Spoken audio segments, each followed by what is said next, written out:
Hey, it's Clay, and this will be a video chart on ticker symbol YGYI. We will take a look at the 30-minute time frame. Real quick, what do I mean by 30-minute in case maybe you're new to charts? Instead of each one of these candlesticks here representing 1 day's worth of price action, which is what you would normally see, each one represents 30 minutes. So while this here may look like several days worth of time, it's actually today's price action broken down into 30-minute time slices. I like to this time frame. I think it's a good job of telling the quote-unquote story of the price, and then makes mapping out levels of support and resistance a bit easier to see. I don't mean to state the obvious, but I will anyways. Crazy movement today, not only from the price action perspective, but you look down here at the volume, and by far the biggest volume this chart has had for quite a while. So a lot of eyeballs on this one, so let's map out some levels of support, and then we can talk some areas of resistance. The first level of support is what I would call the ideal level. And if you say, hey Clay, what would make this chart look the absolute strongest going forward? That would be if the price can stay up there above 12. Now, don't get me wrong. If the price falls below 12, I'm not saying the entire chart's ruined or anything like that. But yeah, if the price can manage to actually stay up above that area, that would definitely be a huge sign of power going forward. Taking a step back and looking at things from more so the big picture point of view, that is where the purple line here comes into play, the famous 50-period simple moving average. Keyword being moving. As time goes by, this line is going to move itself higher and higher.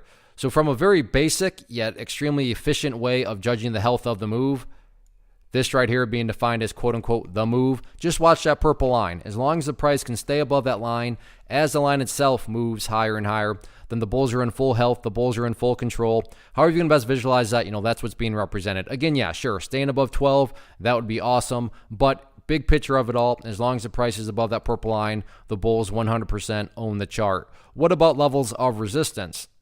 In terms of where the sellers are at, seems to be right up here at about the $14 mark. So keep an eye on that going forward. All in all, though, taking a step back, I mean, from what resistance levels matter, but they don't matter. Why do I say they don't matter?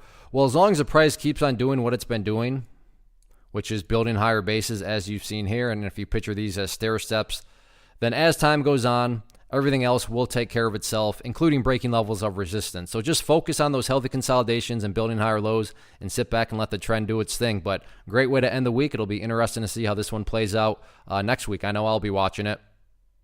One of the biggest questions that I get is, hey Clay, how do you find the stocks that you trade? So what I've done is put together a free resource guide where I talk about the tools that I use to locate stocks that I find interesting and think may have potential. So if that sounds like something that could add value to you as a trader, then click on the image that is up on the screen right now and I will email you the guide. The guide itself is very short and to the point, and best part, it's completely free.